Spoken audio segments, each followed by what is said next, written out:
নমস্কার বন্ধুরা, কেমন আছেন সবাই? ক্যাপচার লাইফ উইথ মৌসুমী চ্যানেলে আপনাদের স্বাগত জানাই।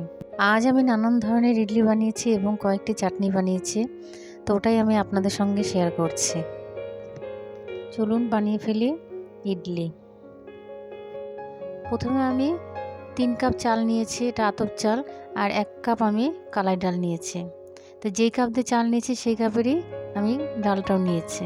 আমি বেশি বানাবো না, তাই আমি অল্প ছোটো কাপেরই নিয়েছি। দেখুন, এটা কালাই ডাল 1 কাপ দিয়ে এটাকে আমি ভালো করে ধুয়ে এটা ভিজিয়ে রেখেছি।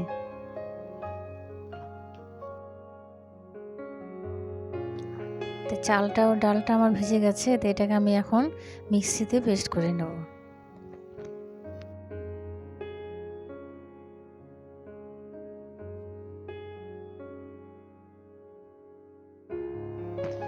তো আমার এই পেস্টটা হয়ে গেছে চাল ও ডালটা। তো এটাকে আমি একটা বাটির মধ্যে ঢেলে এটার মধ্যে অল্প লবণ দিয়ে আমি এটাকে কিছুক্ষণের জন্য রেখে দেবো।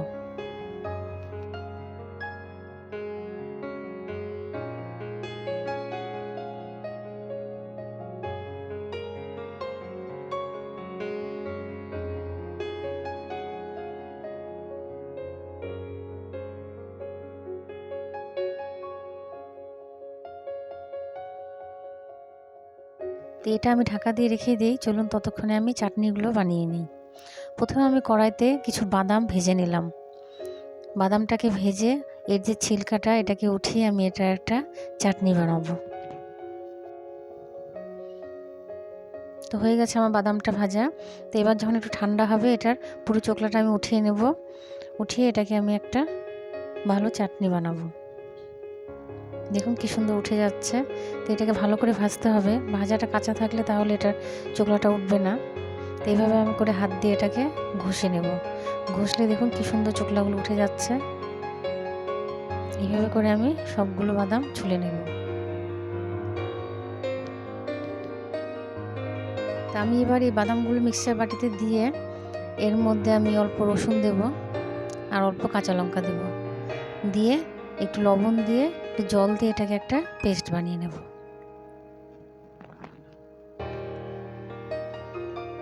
তো বাদামের পেস্টটা হয়ে গেছে, দেখুন সুন্দর মিহি হয়েছে, কত সুন্দর হয়েছে। তো এবার আমি এটাকে একটু সোমবার দিয়ে নেব। তা এর জন্য আমি একটা অল্প তেল দিয়ে তেলটা গরম করে একটু সর্ষা ফোড়ন দেব আর অল্প কারি পাতা দেব।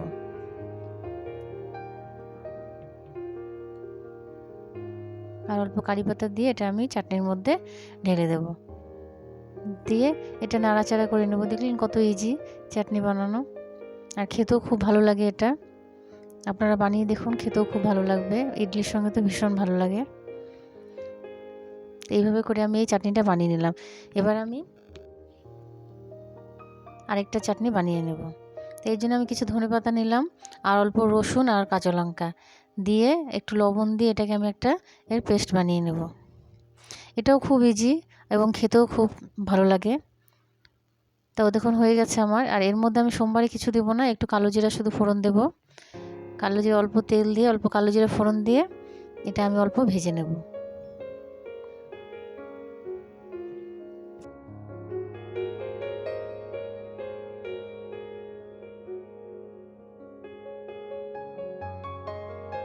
ভাজা হয়ে গেছে, দেখুন আমার চাটনি রেডি।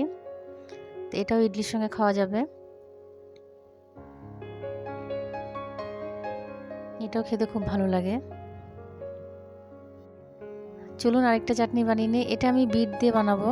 তো বিটটাকে আমি প্রথমে ছুলে নিলাম, ছুলে চোকলাটা ছুলে এটাকে ছোট ছোট করে পিস করে কেটে নেব।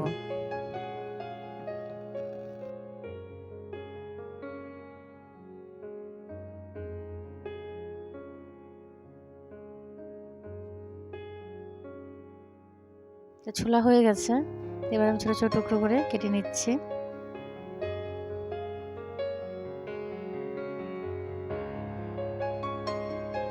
বিটটা কাটা হয়ে গেছে। এবার আমি মিক্সচার বাটির মধ্যে দিয়ে এর মধ্যে আমি শুধু রসুন আর লঙ্কা দিব, আর কিচ্ছু দেবো না। কয়েকটা রসুন দিলাম আর কয়েকটা লঙ্কা দিয়ে এটাকে একটা পেস্ট বানিয়ে নেব। দিয়ে এটা কড়াইয়ের মধ্যে অল্প তেল দিয়ে এটাও আমি অল্প কালো জিরা ফোড়ন দেব, দিয়ে এটাকে আমি অল্প ভেজে নেব।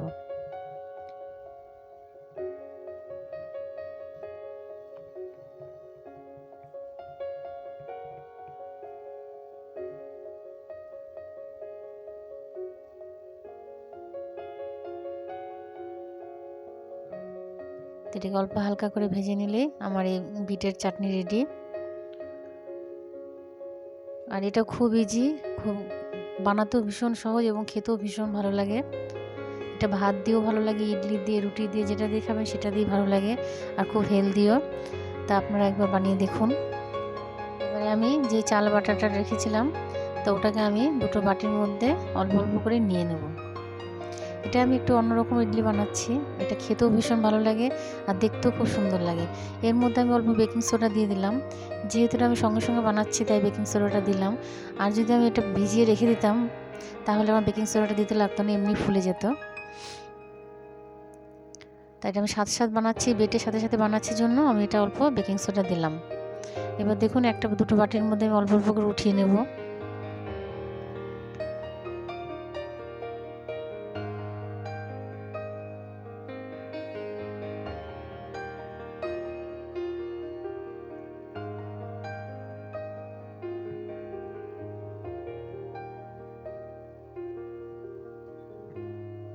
না হয়ে গেছে। এবার যে আমি চাটনিটা বানিয়েছিলাম বিটের, তো তার থেকে আমি কিছুটা এর মধ্যে মিলিয়ে দেব।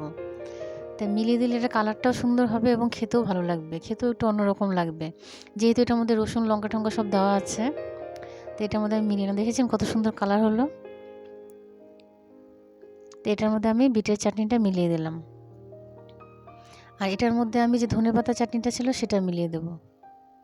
এটার কালারটা সবুজ হবে, এটাও দেখতে খুব সুন্দর লাগবে এবং খেতেও খুব ভালো লাগবে। তা আপনারা একবার ট্রাই করে দেখুন এইভাবে বানানো, বাচ্চাদেরও ভালো লাগবে, কালারিং খেতে সুন্দর লাগবে এবং দেখতেও সুন্দর লাগবে।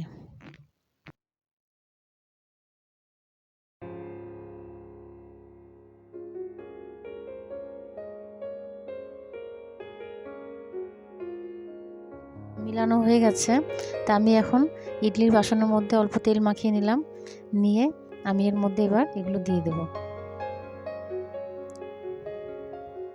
তেল মাখিয়ে নিলে এটা তাড়াতাড়ি করে উঠে যায়, সুন্দরভাবে উঠে আসে।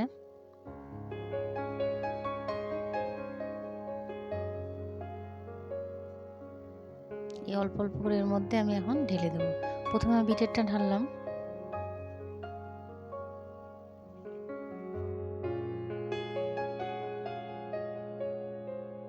এবার আমি ইডলির বাসনের মধ্যে এটা বসিয়ে দিলাম।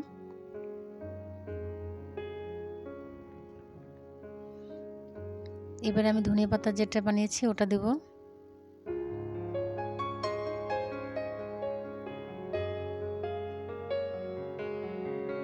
আর দুটো ইডলি খেতে এত ভালো হয়েছে যে একটু অন্যরকমই হয়েছে, এটা চাটনি ছাড়া এমনিও খাওয়া যাচ্ছে খালি। তা আপনারা একবার বানিয়ে দেখুন, এটা এমনিও খাওয়া যাবে। তাই আমি ইডলিগুলো হয়ে গেছে, তো এবার একটু চাকু দিয়ে সাইডটা করলে উঠে যাচ্ছে সুন্দর করে। আমি আপনাদের দেখাতে ভুলে গেছি, আমি সবুজ ও সাদা দিয়ে একটা বানিয়েছি, সেটাও খুব সুন্দর হয়েছে। প্রথমে আমি সবুজটা দিয়েছিলাম, তার উপরে আমি সাদাটা দিয়েছি, তা ওটা যাই হোক দেখানো হয়নি। দেখেছেন কত সুন্দর উঠে আসছে, প্রত্যেকটা ইডলি খুব সুন্দর হয়েছে এবং নরমও হয়েছে, আর খেতে এত ভালো হয়েছে যে আপনারা একবার বানিয়ে এভাবে করে দেখুন, খুবই ভালো লাগবে।